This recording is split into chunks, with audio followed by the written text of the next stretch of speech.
Assalamu alaikum and welcome. In this tutorial we will discuss about oligosaccharides and polysaccharides और हम जानेंगे कि oligosaccharide और पॉलीसैकेराइड मोनोसैकेराइड से किस तरह आपस में डिफरेंट होते हैं।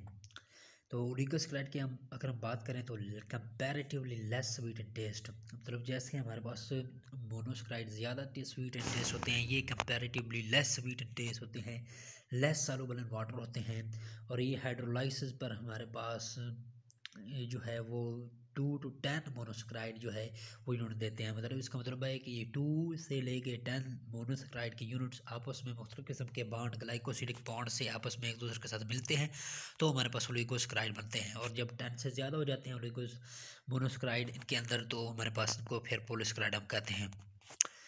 2 मोनोसैकेराइड जिनके अंदर होते हैं उनको डाइसैकेराइड कहते हैं। 3 जिनके अंदर हम मोनोसैकेराइड होते हैं उनको ट्राइसैकेराइड कहते हैं and so on tetrasaccharide, pentasaccharide and heptadecasaccharide. Covalent bond जो है दो मोनोसैकेराइड के दरमियान जो बॉन्ड होता है हमारे पास, जिससे हमारे पास ओलिगोसैकेराइड और पॉलीसैकेराइड बनते हैं, उसको ग्लाइकोसिडिक बॉन्ड हमारे पास कहते हैं। और जो कि हमारे पास CO बॉन्ड होता है। अगर हम देखें फिजियोलॉजिकली इम्पोर्टेंट जो डाइसैकेराइड हमारे पास माल्टोज है, सुक्रोज है और लैक्टोज है। और मोस्ट फेमिलियर जो है केन शुगर हमारे पास, जिसको हम जो है सुक्रोज भी कहते हैं, C12H22O11, ये हमारे पास जो है मोस्ट इम्पोर्टेंट हमारे पास जो डाइसैकेराइड है।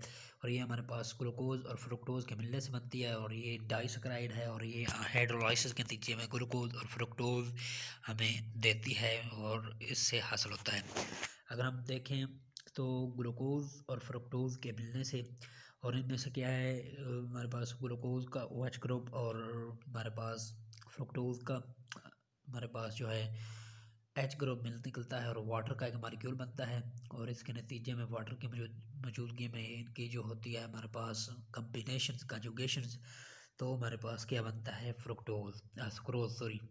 सुक्रोज बनता है। और सुक्रोज में कौन सा ग्लाइकोसिडिक लिंकेज होता है, 1-2, मतलब ग्लूकोज का कार्बन नंबर 1 और हमारे पास जो फ्रुक्टोज का कार्बन नंबर 2 है वो आपस में बॉन्ड बनाते हैं और ग्लाइकोसिडिक बॉन्ड बनाते हैं, तो इसलिए इसको 1-2 ग्लाइकोसिडिक लिंकेज कहते हैं। ये हमारे पास इसका लिंकेज भी इम्पोर्टेंट होता है।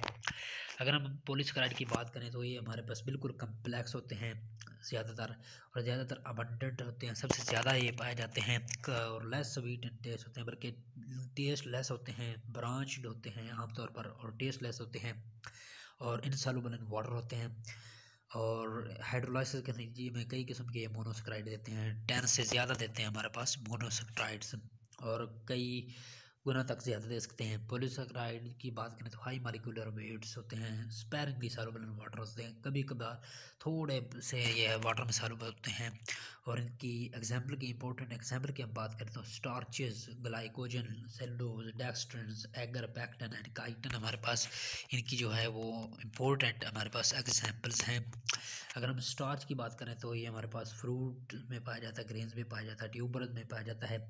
और एनिमल्स के लिए सबसे ज़्यादा कार्बोहाइड्रेट का जो सोर्स है और एनर्जी का जो सोर्स है हमारे पास, वो हमारे पास स्टार्चेस ही हैं। और इनकी अगर हम हाइड्रोलाइसिस करें तो ये हमारे पास ग्लूकोज बनाते हैं, मतलब ये ग्लूकोज के पॉलीमर हैं और सारे के सारे ग्लूकोज पर मुश्तमिल होते हैं, तो इसका मतलब है ये होमो पॉलीसैकेराइड है। और अगर डिफरेंट किस्म के मोनोसैकेराइड पाए जाएँ तो हाइड्रोपॉलीसैकेराइड हो जाता है हमारे पास।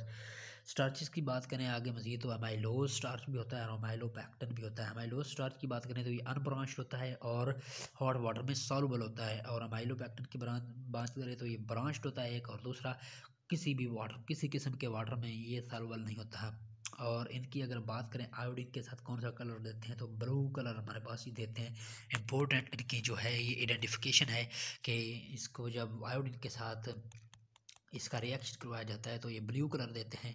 तो इस तरह जब ब्लू कलर आ जाता है इसका मतलब स्टार्च है। ये इस तरह ग्लूकोज के आपस में मिलते हैं तो हमारे पास ये स्टार्च बनता है। इसी तरह ग्लाइकोजन भी ग्लूकोज के मिलने से बनता है। और चीफ फॉर्म ऑफ कार्बोहाइड्रेट है जो एनिमल के अंदर स्टोर है, वो हमारे पास कहाँ, प्लांट में स्टोर होता है, और एनिमल के लिए ये वो सोर्स होता है और ये एनिमल के अंदर फॉर्म है, इसलिए सिलिको जो है हमारे पास एनिमल स्टार्च भी हमारे पास कहा जाता है, क्योंकि ये जो है हमारे पास एनिमल में उसी तरह स्टोर होता है जिस तरह पौधों के अंदर हमारे पास, प्लांट के अंदर हमारे पास स्टार स्टोर होता है। और ये अबंडेंटली लिवर और मसल में हमारे पास ग्लाइकोजन जो स्टोर होता है, और सारे एनिमल के सेल्स में भी पाया जाता है, लेकिन अबंडेंटली लिवर और मसल में पाया जाता है। और ये इसकी बात करें तो वाटर में इंसॉल्युबल होता है, रेड कलर देता है आयोडीन के साथ, और ग्लाइकोजन ग्लूकोज देता है हाइड्रोलाइसिस के नतीजे, मतलब ये भी होमोपोलिसैकेराइड है और हमारे पास ग्लूकोज से मिलकर बना हुआ होता है। और ये जो है रेड कलर देता है, मतलब रेड कलर आ गया इसका मतलब है ग्लाइकोजन है। अगर हमारे पास ब्लू कलर आ गया इसका मतलब है हमारे पास स्टार्च है। सेलुलोज की बात करें तो ये सबसे ज़्यादा पाया जाने वाला नेचर में जो है कार्बोहाइड्रेट है वो सेलुलोज है। कॉटन जो है प्योर फॉर्म ऑफ सेलुलोज है, ये भी इम्पोर्टेंट MCQ की तरफ पर पूछा हुआ है। इट इज़ जो है हमारे पास ये ज़्यादा प्लांट्स की सलवाल में पाया जाता है। ये इनसॉल्युबल इन वाटर होता है, किसी किस्म के वाटर में सॉल्युबल नहीं होता। और हाइड्रोलाइसिस के नतीजे में ये भी ग्लूकोज मॉलिक्यूल देता है, मतलब ये भी होमोपोलिसैकेराइड है। और ये ह्यूमन डाइजेस्टिव ट्रैक में ये जो है डाइजेस्टेबल नहीं है अभी, क्योंकि हमारे पास सेलुलेज एंजाइम नहीं होता जो इसको तोड़ता है। हर्बीवोर की बात करें तो ये डाइजेस्टेड होता है, क्योंकि इनके अंदर भी एंजाइम नहीं होता, लेकिन इनके अंदर जो है माइक्रो ऑर्गेनिज्म पाए जाते हैं, बैक्टीरिया, यीस्ट और प्रोटोजोआ, और ये डाइजेस्टिव एंजाइम प्रोड्यूस करते हैं, जिसके नतीजे में ये माइक्रो ऑर्गेनिज्म से डाइजेस्ट हो जाता है और वो सेलुलेज पैदा करते हैं, और सेलुलोज को आगे डाइजेस्ट कर देता है। और इसकी बात करें तो कोई कलर नहीं देता, मतलब कोई कलर नहीं आ रहा तो ये आयोडीन है। आयोडीन के साथ कोई कलर नहीं दे रहा तो इसका मतलब है सेलुलोज है। आगे पढ़ा हम फिर पढ़ेंगे।